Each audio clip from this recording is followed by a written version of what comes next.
ఏంటి ఒకసారి రండి. వాట్ హ్యాపెన్ నెక్స్ట్‌డే నిన్నేం జరిగిందో ఒకసారి చదువుకుందాం.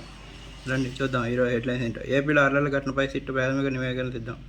ఏపీ అల్లర్లపై కొనసాగుతున్న సిట్ దర్యాప్తు. తెలుగు రాష్ట్రాల్లో మరో 3 రోజులు భారీ వర్షాలు. కుప్పకూలిన ఇరాన్ అధ్యక్షుడు హెలికాప్టర్ ఆచూకీ గల్లంతు. ఈ నెల 31న కేరళను తాకనున్న నైరుతి రుతుపవనాలు. రాజస్థాన్ కోల్కతా మ్యాచ్ రద్దు, చెరో పాయింట్. ఇదండి నిన్న జరిగిన విషయాలు. మరి ఇంకోటి చూద్దాం. ఈరోజే 5వ విడత లోక్సభ ఎన్నికలు. నేడు పోలింగ్.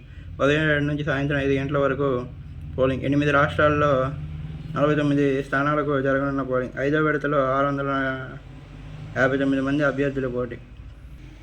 రూపాయలు 5,000కు తన ఓటును అమ్ముకున్నందుకు ఎస్ఐని సస్పెండ్ చేసిన ఘటన మన ఆంధ్రప్రదేశ్లో జరిగింది. రూపాయి 5,000కు ఓటు అమ్ముకున్న ఎస్ఐ సస్పెన్షన్. మరి ఏంటి వీడియో అంటే, రూపాయి 3.46 కట్టేందుకు 15 కిలోమీటర్లు నడిచి వెళ్ళిన రైతు.